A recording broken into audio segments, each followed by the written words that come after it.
à tous et bienvenue dans Bisoba Jeune. Je suis ravie de vous retrouver dans ce nouvel épisode de Bisoba Jeune. Comme vous le savez, Bisoba Jeune, c'est une plateforme pour nous, jeunes Congolais. Vous avez plein de choses à nous dire et c'est ici que ça doit se passer.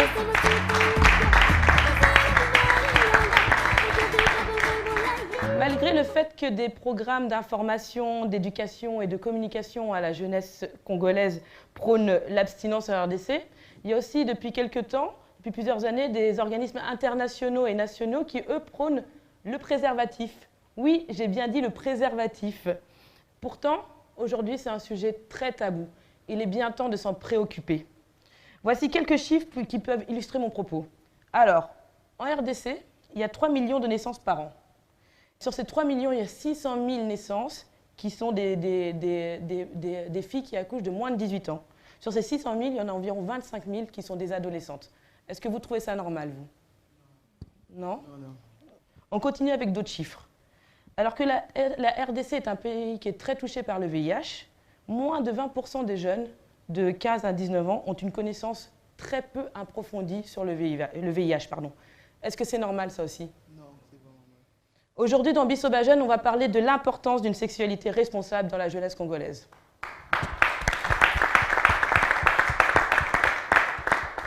Pour illustrer notre thématique, voici la vidéo du jour.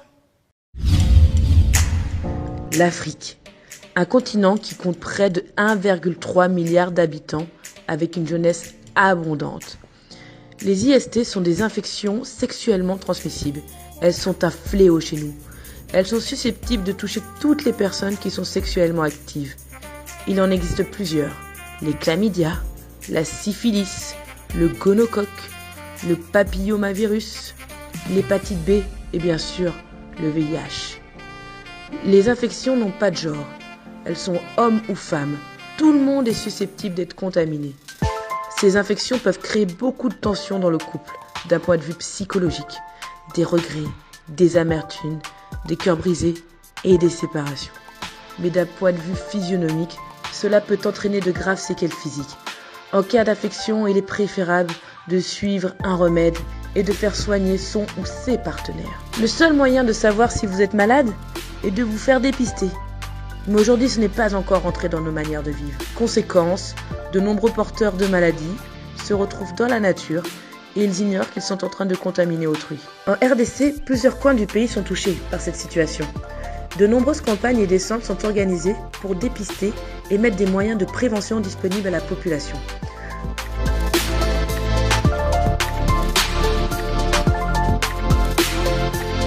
Dans le reste du monde, les IST sont aussi en pleine recrudescence. Regardez ces quelques chiffres.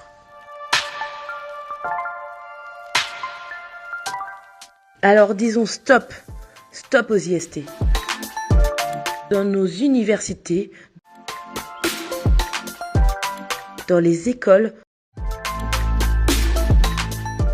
dans nos familles et partout, car ce ne sont pas des histoires. Les IST sont bien réels. Il est temps de vous réveiller. Aujourd'hui, dans Bisoba Jeune, nous recevons DKT.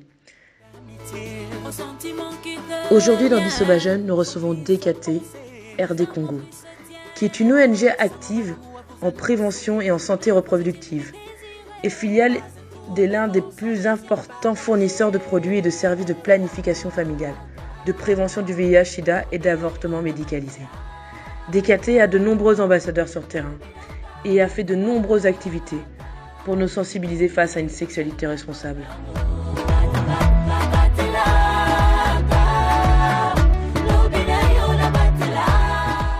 Ensemble dans Bisoba Jeune, nous allons parler de la sexualité responsable chez les jeunes.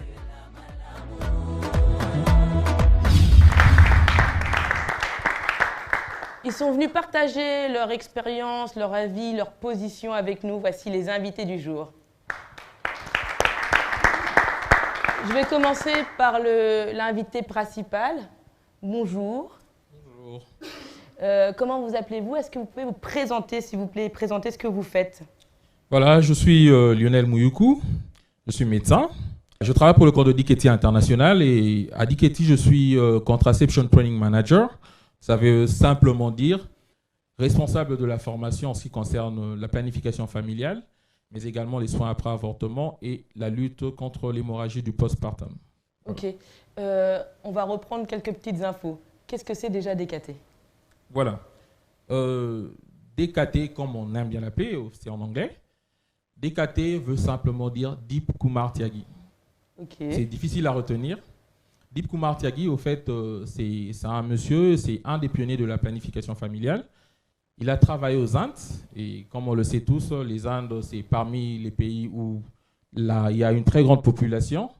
Et monsieur s'est rendu compte que aux Indes, malgré les efforts de développement, malgré les projets de gouvernement, il y avait quand même, c'était difficile que la population puisse palper les résultats. Alors, en réfléchissant, il s'est rendu compte qu'il y avait une forte natalité. Et c'est ainsi qu'il a initié ce qu'on appelle aujourd'hui le triangle de planification familiale. D'accord. Alors, après sa mort, il est mort en 1969. Okay. Il n'est pas mort parce qu'il avait beaucoup d'enfants. Voilà, il est mort d'un cancer. Planifié. Voilà. Voilà, il est mort d'un cancer en 1969. Okay. Et c'est 20 ans après, un monsieur qu'on appelle Philippe Harvey. Philippe Harvey a voulu créer une ONG qui doit travailler dans la planification familiale d'abord. D'accord. Voilà. En mémoire de Deep Kumar Tyagi, il a pris les initiales de Deep Kumar Tyagi et il a appelé DKT. Ok. Voilà. Merci, docteur Lionel. Merci.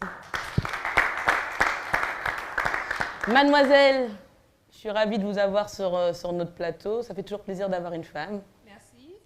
Est-ce que vous pouvez vous présenter? Je m'appelle Sarah Loussamba. Je suis jeune ambassadrice chez DKT International. Je suis ambassadrice de Batela Lobinayo. Ok.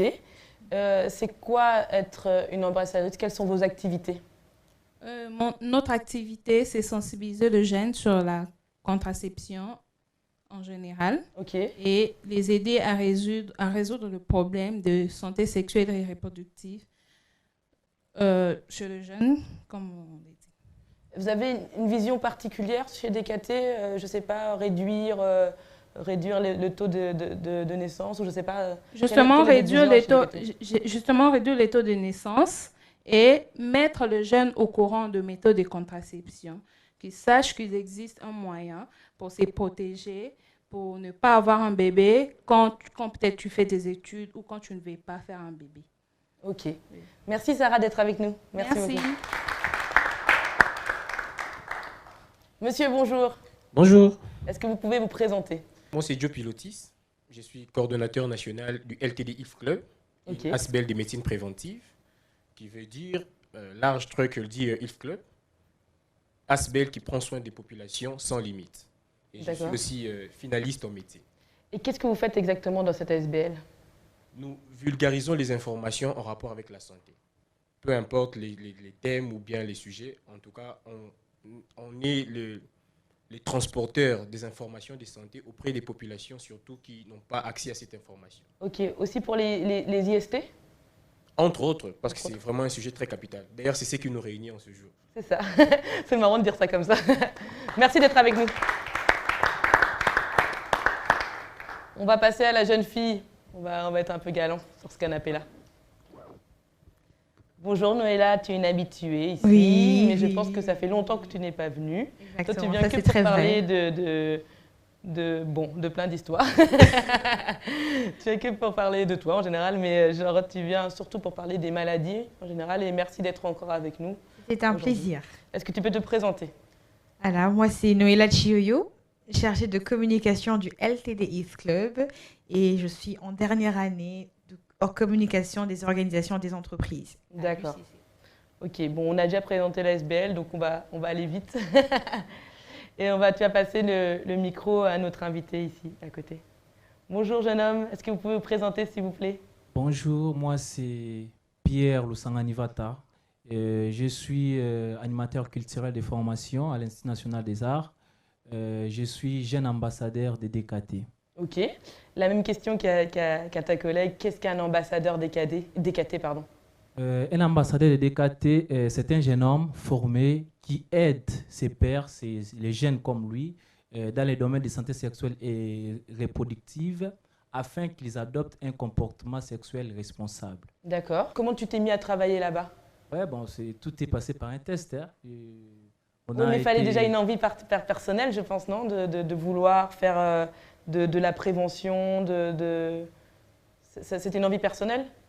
Vouloir faire de la prévention? Ouais, pour la jeunesse. Pas vraiment, mais quand j'ai été sollicité, c'est par là que j'ai pris maintenant l'envie de travailler. C'est important, ça veut dire que ton boulot t'a permis de découvrir des choses que tu ne connaissais pas, et aujourd'hui tu le transfères. Aujourd'hui, moi, je suis, je dirais, très à l'aise et je mets ça vraiment dans ma peau. Parce que ça m'aide moi-même et puis ça me permet aussi d'aider les autres. Est-ce que tu aimes travailler chez DKT? Oui, pourquoi pas. J'aime travailler parce que j'ai appris beaucoup de choses que j'ignorais. Et aujourd'hui, ça me permet d'aider aussi les amis, mes proches, mes frères et presque tout le monde. C'est vraiment un messager. Ouais. Bravo Pierre, merci d'être avec nous. Merci. On termine par Bob qui va nous donner qui va se présenter s'il le souhaite et qui va nous donner son avis sur le sujet d'aujourd'hui. Alors, aujourd'hui, on va parler d'un sujet formidable, comme tu l'as annoncé, Sandrine. Je suis personnellement très touché encore parce que les réponses de nos téléspectateurs sur Facebook étaient super, parce qu'on sent que c'est un sujet, à chaque fois qu'on le lance, ils sont très réceptifs et ça nous montre que petit à petit, la jeunesse prend conscience et ils étaient très contents que nous soyons encore un canal d'information pour aujourd'hui et nous avons hâte de partager ces moments. Il y a beaucoup d'intérêt pour ce sujet, alors que ça reste encore très tabou. Exactement. Ok, on va passer au débat du jour.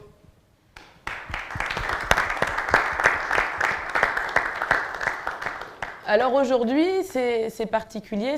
On a profité d'un événement qui est la Journée internationale de la jeunesse pour pouvoir utiliser cette thématique. Docteur Lionel, est-ce que vous pouvez nous dire ce que c'est la Journée internationale de la jeunesse ? Voilà Sandrine, la Journée internationale de la jeunesse est au fait une journée dédiée à la jeunesse. Dédiée à la jeunesse, c'est depuis le 17 décembre 1999 par l'Assemblée générale des Nations Unies, après qu'il y ait eu une réunion antérieure, donc qui s'est tenue entre le 8 et le 12 août 1998.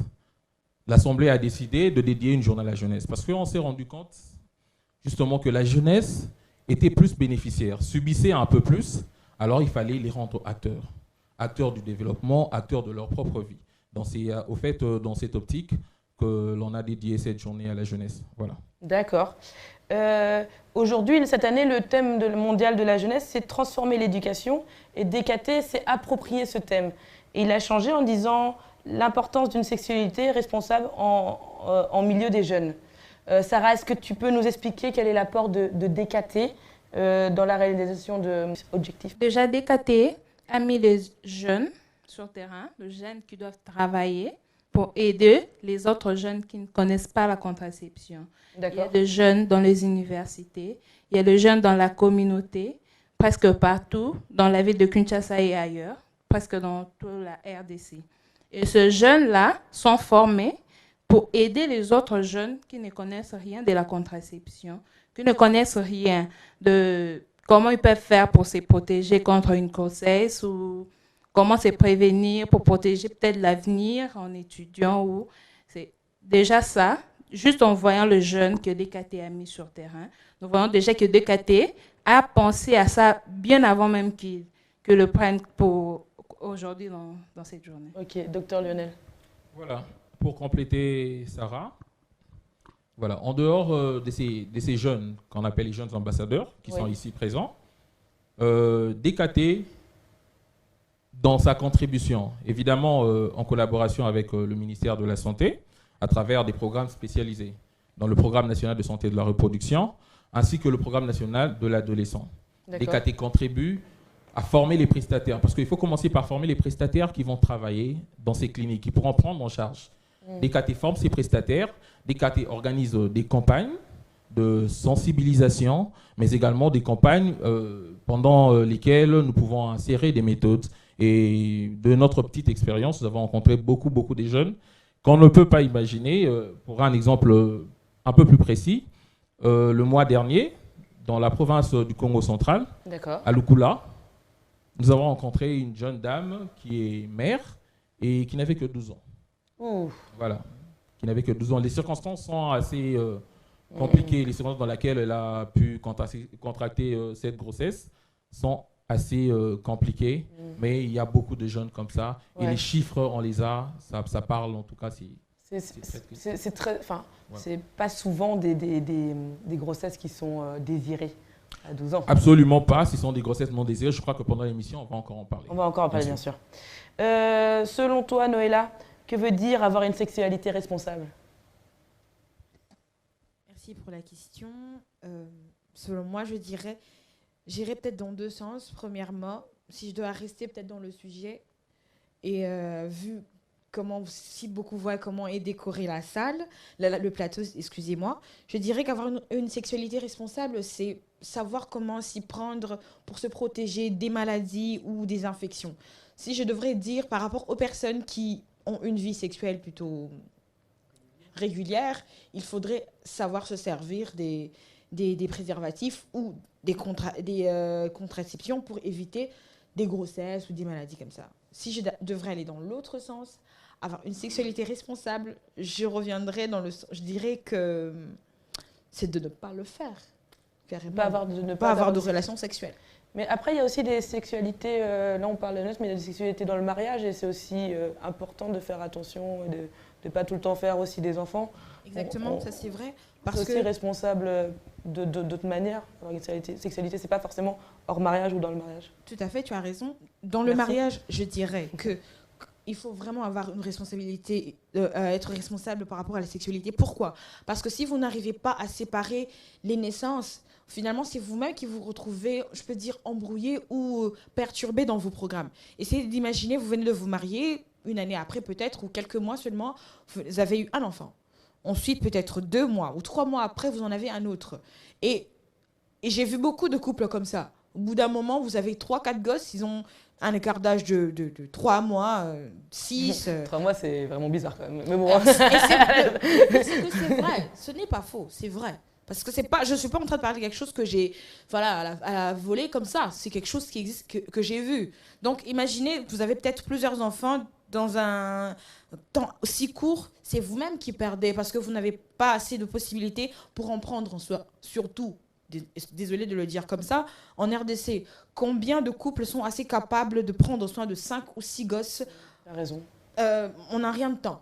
Pierre, pourquoi c'est important d'en parler dans cette journée, de parler d'une sexualité responsable pendant la Journée internationale de la jeunesse? C'est très important parce que les jeunes devrions avoir un avenir radieux, voire meilleur. C'est pourquoi nous devons insister, nous devons parler, nous devons en fait leur apprendre ou soit leur aider vraiment à maîtriser ce que c'est la santé sexuelle et responsable. Pourquoi? Parce que si aujourd'hui un jeune ne sait pas peut-être se protéger, il va comme ça, par-ci par-là, il fait des choses bizarres, ça risque même de perturber, voire ses études, voire même sa vie future. Il se peut que il avait ses projets, il avait les dessins pour son avenir, mais du coup comme ça, un jeune garçon peut-être il rend une fille mère, du coup ça va détruire ses visions, lui c'est jeune homme, et ça va aussi détruire les visions de la jeune fille. Et s'il faut y aller peut-être trop loin, ça pourrait encore, si peut-être la jeune fille ne sait pas se maîtriser, elle peut se dire, bon ça va, j'ai attrapé une grossesse, bon dans ce cas, il faudra que peut-être je fasse un avortement, ça pourrait encore compliquer davantage sa vie. Elle peut risquer peut-être de devenir stérile plus tard pour la vie, et ici on dira, dans le futur, elle peut se trouver un bon mari. Dans les mariages, on pourra dire que non, mais la Milangi, voilà. Or que c'était sa vie antérieure, des choses qu'elle faisait quand elle était encore, disons, trop fille, trop jeune. Ok. Je vais demander aussi à Jopi, c'est important qu'on sache un peu la vision de tout le monde. Qu'est-ce que c'est avoir une sexualité responsable pour toi? Avoir une sexualité responsable, c'est savoir qui l'on est. Qui on est d'abord dans la société, quel est le rôle que l'on a à jouer dans la société que Dieu nous a donné.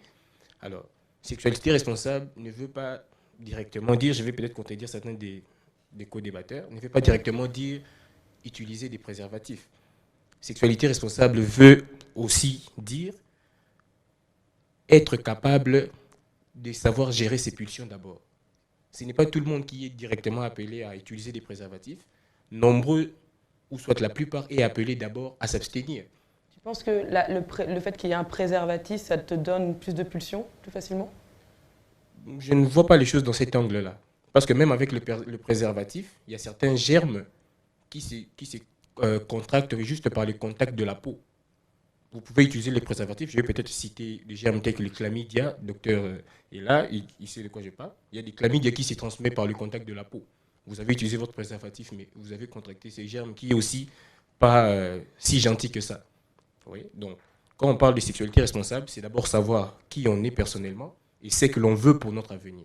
Et si on parle justement, on parlait de chlamydia, et si on fait plutôt de la prévention, je me fais l'avocat du diable, hein, on fait plutôt de la prévention et on dit voilà, tu as une sexualité aujourd'hui, bah, il faut mieux que tu te fasses contrôler plus souvent pour voir si tu as des chlamydia, si tu as des maladies, des infections, plutôt que se dire, bah, parce qu'il ne faut pas de tabou, il ne faut pas se voiler la face.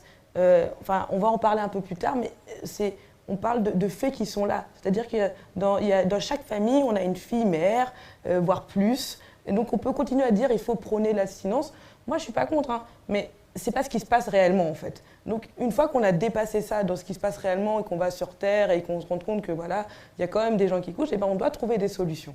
Voilà. Et les solutions, c'est donc de la prévention et de dire aux gens, OK, maintenant qu'on sait que tu as des rapports sexuels, bah, comment on peut aller plus loin? Sarah, pardon, je te laisse réagir.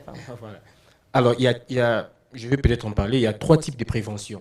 On a la prévention primaire, la prévention secondaire et tertiaire. À quoi elles correspondent? Voilà, j'en viens. La prévention primaire consiste à quoi? Avant que la personne ne se lance. Là, par exemple, là, je parle de jeunes qui deviennent pubères, tout ça. Il faut déjà qu'à partir de la famille, que les parents soient en mesure, avant que la jeune fille ou bien le jeune garçon devienne en ébullition, ne soit en ébullition, par rapport à sa poussée hormonale, il faut que la mère ou bien les parents sachent déjà parler à l'enfant de ce qui lui attend dans l'avenir. La communication. Voilà. Là, c'est déjà primaire. Et secondaire, ça veut dire quoi? Si c'est une personne qui est déjà dans ses activités, il s'est déjà lancé, c'est en ce moment-là qu'on va commencer à dire à la personne, bon voilà, puisque tu veux le faire, voilà les méthodes que tu peux utiliser. Mais la prévention tertiaire, ça veut dire que les complications, les histoires sont déjà là. Et il faut maintenant chercher comment réduire un peu l'incidence, réduire un peu pour qu'il n'y ait pas assez de complications. Là, on va dans autre chose. Or, moi, je pense que, avant de donner la parole à Bob, je pense que à notre niveau, si on doit interpeller ces jeunes qui nous suivent en ce moment, il faudra prôner d'abord l'abstinence, jusqu'à ce que l'on soit responsable et afin que l'on comprenne ce que veut dire avoir une sexualité. On va devoir redéfinir ce qui est responsable tous ensemble, je crois. Bob, réponds, parce qu'on va faire avancer un peu le débat. Ok, alors moi j'irai direct. Bon, excuse-moi, mais je vais te contredire directement parce que là, on parle d'une réalité. On ne parle pas des histoires. Ces temps où il faut que les parents parlent, là, c'est dépassé. On a des jeunes qui se retrouvent dans cette situation et des maladies qui continuent à se partager. Mais je parle des faits réels. Mais ta petite soeur peut sortir avec quelqu'un qui n'a pas pratiqué. Bon, les parents devaient parler, mais elle a déjà grandi, elle est dans la société. Moi, je me dis, quelque part, c'est très important de prendre en considération les préservatifs. Vous n'avez pas les capacités de retenir vos pulsions. Utilisez simplement les préservatifs. Sauvez vos vies. Vous ne sauvez pas seulement vos vies, vous sauvez des vies. Vous voyez, c'est très important. En plus, la question d'après, je vais demander à Sarah. Sarah, on a vu qu'il y avait beaucoup de filles, de filles mères. Donc, on peut penser qu'il y a beaucoup de grossesses qui ne sont pas désirées. Est-ce que tu sais, toi, ce que c'est, en quoi ça peut être dangereux d'avoir une grossesse non désirée? Justement, parce que quand une jeune fille qui ne connaît pas de méthode de contraception et on essaie de nous voiler la face, de nous dire que non, nous devons s'abstenir, cette jeune fille-là, après peut-être avec ses amis, en ne connaissant rien, parce que c'est déjà difficile de voir un parent qui discute avec sa fille clairement de la sexualité comme ça. Nous savons tous que c'est un tabou. Moi, personnellement, on m'en a pas parlé chez nous à la maison. À l'école, on a parlé, mais c'était super. Non, je n'accuse pas. J'ai eu de très bons parents. Non, c'est pas dans la culture. J'ai eu de très bons parents, mais ma mère n'a pas pu. Peut-être qu'elle avait honte de moi et tout. Mais j'ai eu de très bons parents. Mais ils ne m'ont pas parlé de ça. Et quand j'ai appris, peut-être chez les copines et tout, vous savez ce qui vient après.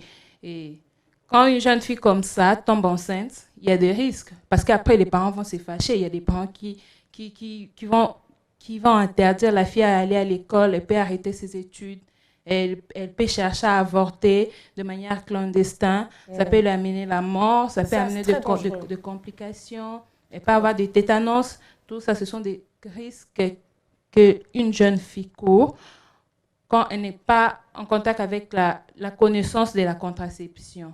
C'est vrai, il faut peut-être s'abstenir, comme il vient de le dire, mais c'est difficile, parce que ce n'est pas tous les jeunes qui seront capables de les faire.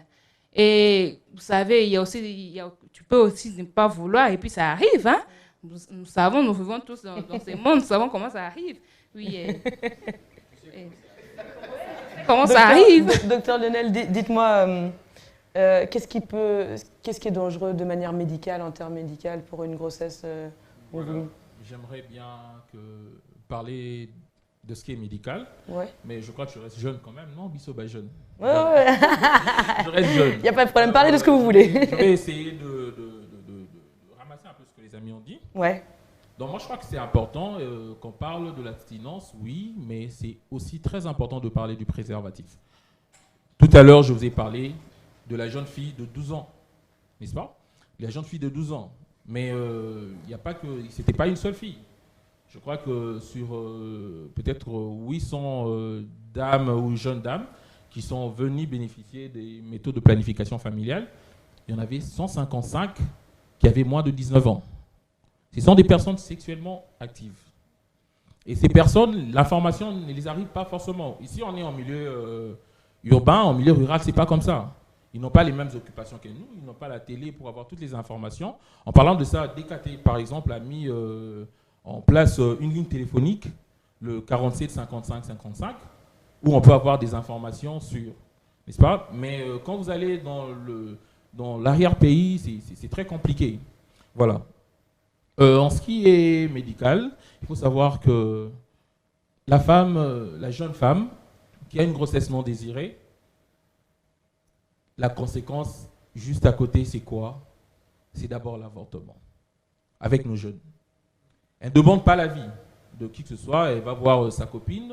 Voilà, je suis enceinte et tout. Le premier conseil, c'est avorter. Avorter parce elle va arrêter ses études, parce qu'elle pense que le copain n'est pas responsable, ou parce qu'elle habite en famille chez l'oncle, chez la tante. On va la chasser. Mais à côté de ça, il y a aussi l'immaturité des organes génitaux. Cette jeune dame de 7-17 ans, ses organes sont encore en pleine croissance. Voilà. Elle n'a pas un bassin qui doit recevoir ça. La conséquence, c'est quoi?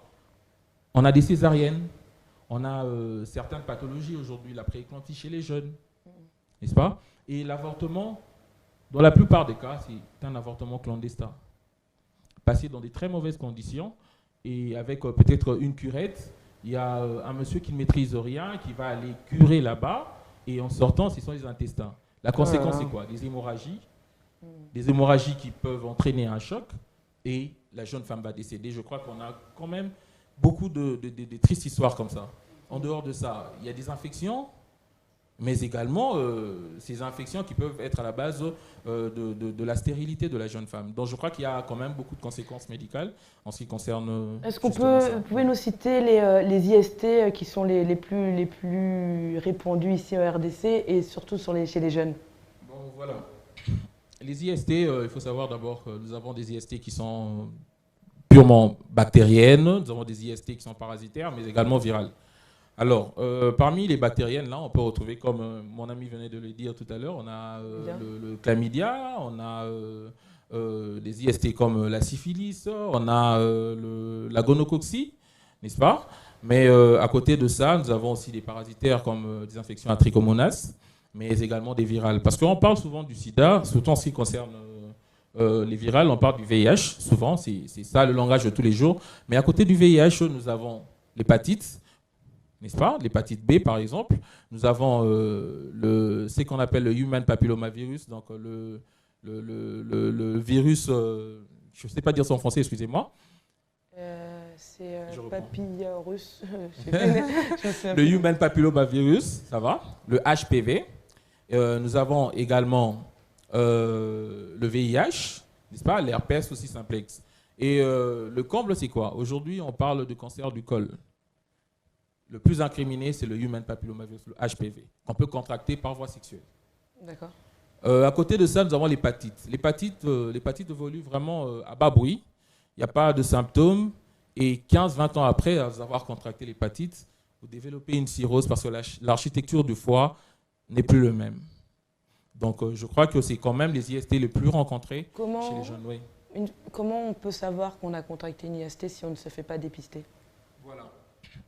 Dans la plupart des cas, les IST sont asymptomatiques, généralement.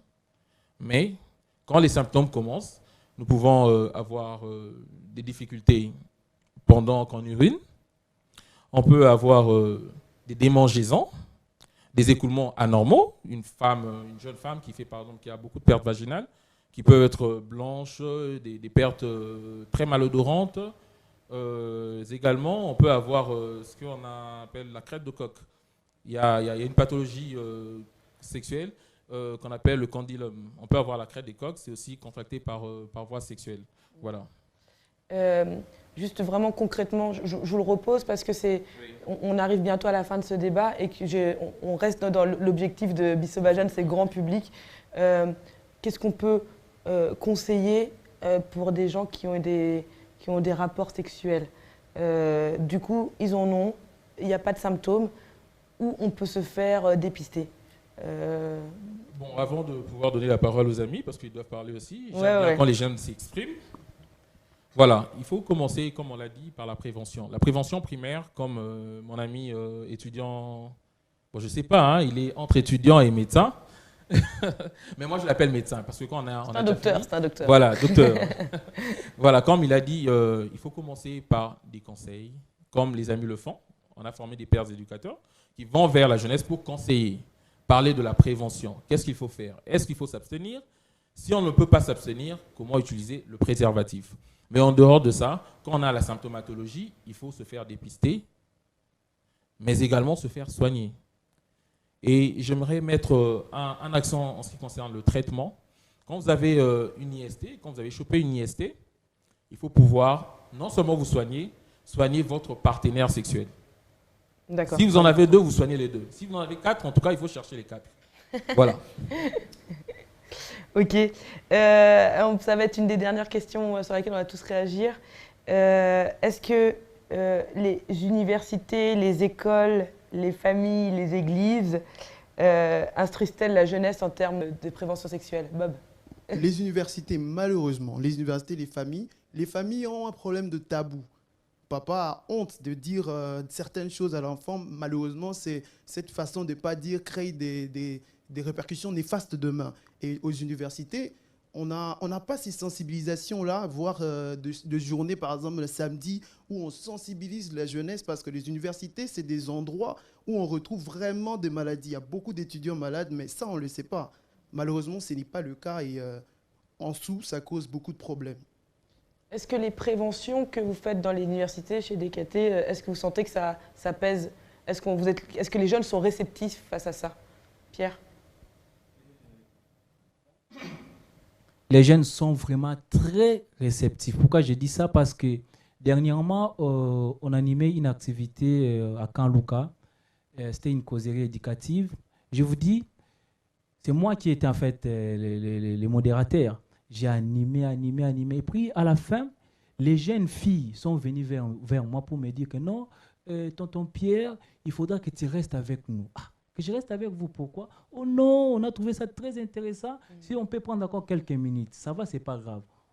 J'ai essayé de leur expliquer parce qu'on parlait de la jeunesse et contraception. Et là-dedans, j'ai essayé beaucoup plus de palper sur les cycles menstruels, tellement les jeunes filles aiment ça tellement. Ils veulent tellement comprendre, tout. Je leur ai expliqué. Et puis, à la fin du compte, les jeunes filles me diront encore, non, tonton Pierre, il faudra qu'on puisse soit t'engager ici pour que tu puisses nous apprendre, nous apprendre toujours davantage. Ah, que faire alors? Non, dans ce cas, on peut aller voir les préfets. Ah, bon, on peut y aller. Nous sommes allés chez les préfets, malheureusement. Le préfet a dit non, on ne peut pas. Pourquoi? Parce qu'il faudra d'abord aller à la direction, machin. Ce qui prouve que, comme vient de le dire Bob, que dans des universités, voire dans des familles ou dans des écoles, les messages ne passent pas vraiment bien. Ne passent pas, ouais. Ne passent pas vraiment bien. Il faudra des personnes comme nous les faisons déjà, qui sont claires avec les jeunes. Et là, maintenant, les formations passent très, très bien. D'accord. Sarah, qu'est-ce que tu dirais à toi, une copine qui te dit qu'elle ne veut pas porter de préservatif? Enfin, elle ne demanderait pas. Si son copain ne veut pas mettre de préservatif, elle ne va pas lui demander. Qu'est-ce que tu lui réponds, toi? Ben moi, je vais lui faire voir le danger, hein, les dangers qui Tu vas sortir tes photos d'herpès. Moi, je vais la faire voir le danger qu'elle court et je vais la motiver. Je sais que nous savons qu'il y a beaucoup de jeunes qui n'aiment pas. Il y a beaucoup de raisons, ça diminue le plaisir. Moi, je pense que c'est un truc que je joue avec notre psychologie. Quand tu te dis que quand je vais mettre ça, je vais rien sentir, du coup, tu sens que tu ne sens rien. Et quand tu te dis que je vais sentir quelque chose, tu sens aussi quelque chose. Oui. Sandrine, je peux lui poser une petite question? Rapidement, Noéla. Très vite, alors, c'est bien que tu lui dises ça. Ne penses-tu pas qu'au départ, tu aurais dû commencer en lui disant pourquoi tu ne le ferais pas carrément? Non, mais elle a déjà dépassé cette étape, elle n'est pas venue lui demander son avis à sa copine. Je me dis, bon, peut-être même si elle l'a dépassé, parce que ça ne veut pas dire que c'est trop tard. Quelqu'un peut arrêter de le faire. OK? Parce que c'est aussi un moyen de se protéger de beaucoup de choses. D'autant plus que vous y connaissez un peu mieux que moi en contraception, en préservatif et tout ça. Est-ce que ça n'aurait pas été mieux? Voilà. Ça n'aurait pas été mieux dès le départ de lui dire, peut-être, je pense que tu devrais arrêter avant d'aller directement dans les contraceptions et tutti quanti, comme on dit. Non, là, moi, je pense que quand quelqu'un vient pour recevoir l'aide, je n'ai pas le droit de le juger. Parce que quand il vient me demander par rapport au préservatif, il a besoin de savoir les avantages et les désavantages. Moi, je ne dois pas les ramener dans la contraception. Ça n'a rien à voir avec le jugement? Non, parce qu'elle va se sentir jugée d'une part, parce qu'elle va dire, non, peut-être qu'elle ne fait pas le rapport sexuel. C'est pour ça qu'elle me demande aussi de ne pas faire les rapports sexuels.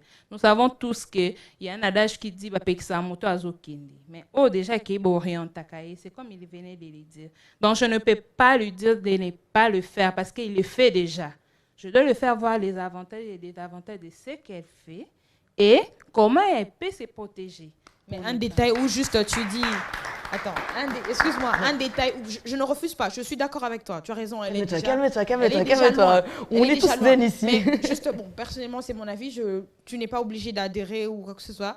Je me dis juste, tu lui dis, ok, je te présente les avantages et les désavantages. Mais bon, si aussi tu pouvais ne pas le faire, ce serait aussi bien parce que ça te protégerait. C'est comme ça, Noéla. C'est en fait ça que Noéla, là, tu as complètement tort et je t'arrête tout de suite. Okay. C'est comme ça que, en fait, il y a toutes ces maladies qui arrivent. Parce que du coup, une fois que tu te bloques à une situation, genre, si elle lui dit, ok, le mieux c'est de t'abstenir, elle ne lui propose pas ce qu'il y a d'autre chose, donc tu ne sais pas et tu pars vers la commune. J'ai pas dit ça. Non, c'est ce que tu as dit. Non, je n'ai pas dit ça. On va refilmer en arrière, là. C'est ce que tu as dit. Je n'ai pas dit ça, je dis... Noéla, tu sais, si je lui dis ça, prochainement, elle ne reviendra pas vers moi. Écoute ce que je dis, je n'ai pas dit que tu as elle aura des problèmes peut-être après. Elle ne reviendra pas parce qu'elle aura honte et dira non, elle là-bas, elle m'interdit. Je ne t'ai pas dit de ne pas lui dire nuance. Je t'ai dit de lui dire, de lui faire part de ton avis, des avantages et des désavantages. Mais je dis juste, ce n'est pas mauvais de lui faire voir aussi qu'elle peut ne pas le faire.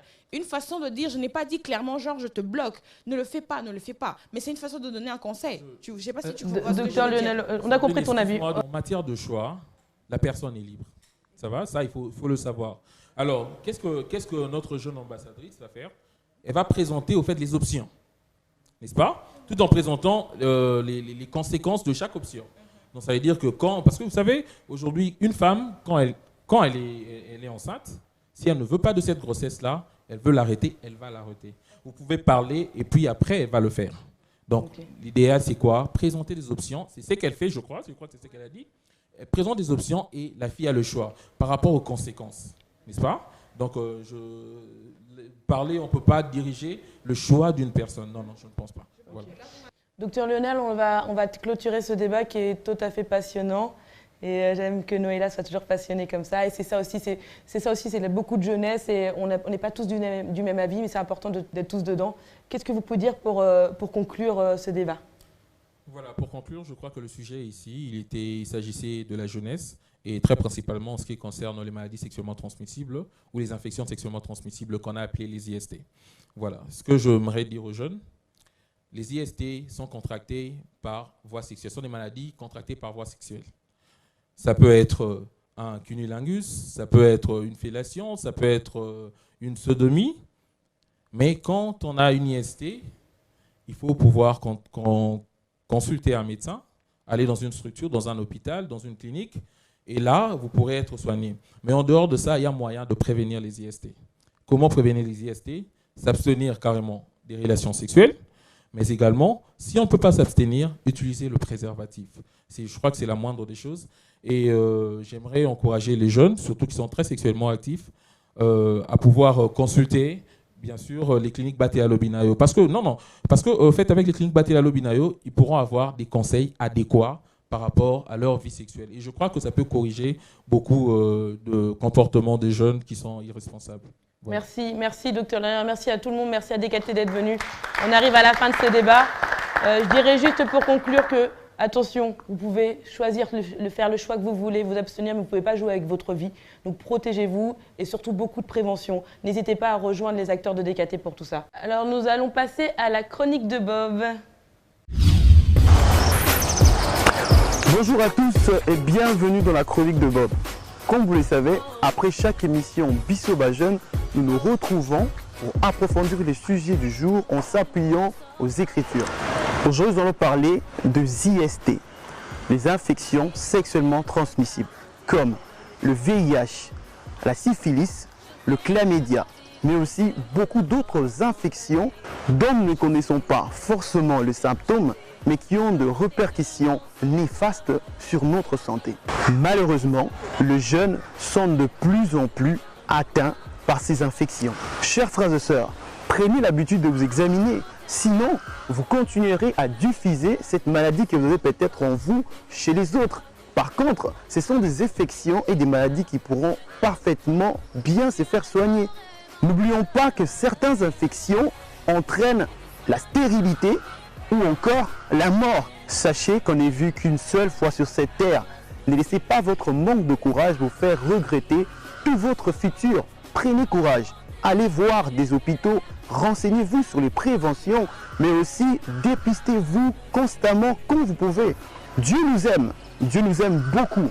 Il dit dans sa parole dans Corinthiens, notre corps est le temple du Saint-Esprit. Chers frères, cela nous montre que nous avons une responsabilité pour notre propre corps d'abord, si nous aimons réellement notre Dieu. Les IST sont bien réels, invisibles peut-être, mais avec des conséquences bien réelles et qui tuent. Faites attention à l'école, dans les universités, dans la société, là où vous êtes ou là où vous pourrez encore être demain. N'oubliez pas, vous êtes l'acteur principal de votre vie. Le Seigneur nous donne deux choix importants dans la vie. Dans Deutéronome, il dit « Je mets au-devant de toi la vie, le bonheur, le malheur et la mort. » Je ne sais pas pour vous, mais pour moi, je choisirai la vie. Et la vie, c'est l'Éternel, car il dit encore dans sa parole qu'il est le chemin, la vie et la vérité. Alors, n'oubliez pas de prendre soin de vous. Soyez un exemple pour votre entourage, pour vos frères, pour vos sœurs, mais aussi pour votre société. Mais au-delà de tout, protégez-vous encore et encore. L'abstinence est pour nous le premier conseil, chers frères et sœurs. Mais si vous n'êtes pas capable de le faire, alors ayez une sexualité responsable, ce qui sera pour vous bénéfique et pour votre santé, mais aussi pour votre entourage. C'était la chronique de Bob. C'était pour moi un réel plaisir de vous passer ces messages sur une sexualité responsable. Je suis donc en route pour l'église. Je vous dis à la semaine prochaine. Si vous souhaitez participer à l'émission, retrouvez-nous sur notre page Facebook. Si vous souhaitez nous aider à trouver des thématiques, parce que par moment on est un peu en manque, eh ben, n'hésitez pas à nous contacter. Bob sera ravi de vous répondre. Si vous souhaitez lui demander son numéro de téléphone aussi, il sera ravi de vous le donner. Yannick aussi, il aime bien donner le sien. Voilà, et ben, je pense qu'on va passer à la chronique de Yannick tout de suite. Bonjour et bienvenue dans ma chronique entrepreneuriat, motivation et coaching. Alors aujourd'hui, on va plus se pencher vers l'aspect coaching, donc conseil et motivation, car je vais vous parler des IST. IST qui veut tout simplement dire infection sexuellement transmissible. Combien même pour en arriver à ce point-là, il y a toujours un petit soupçon d'entrepreneuriat. Mais bon, trêve de plaisanterie, rentrons dans le vif du sujet. Chers téléspectateurs, je vais vous parler sans porter de gants et de manière très sincère. La RDC est un pays sexuellement très actif. Parlons un peu des chiffres. On a plus de 3 millions de naissances l'année, dont plus de 600 000 sont faites par des jeunes de moins de 18 ans. Et sur les 2 400 000 restants, la majorité avoisine la trentaine d'années. Sans oublier qu'on a une population totale qui fait environ, dont plus de 70% on avoisine 35 ans. Donc il est tout à fait normal d'avoir une jeunesse active sexuellement dans un pays où la population est majoritairement jeune. Le problème n'est pas là, le problème n'est pas d'être sexuellement actif, le problème est le manque de structure, le manque d'éducation et le manque de conscience qu'il y a autour de la sexualité en RDC. Alors mes conseils sont ceux-ci, et je ne vais pas m'attarder à vous demander de vous abstenir, comme nous savons très bien que la majorité sont sexuellement déjà actifs. Donc parlons peu, parlons bien, et sans langue de bois, s'il vous plaît. Les gars, le meilleur moyen d'éviter les soucis, c'est de porter le préservatif. Et là, je m'adresse aux personnes non mariées et aux mariés infidèles. Premièrement, ça va vous empêcher d'avoir des infections, combien nombreuses elles sont, et ça va aussi vous empêcher d'avoir des charges qui ne sont pas prévues.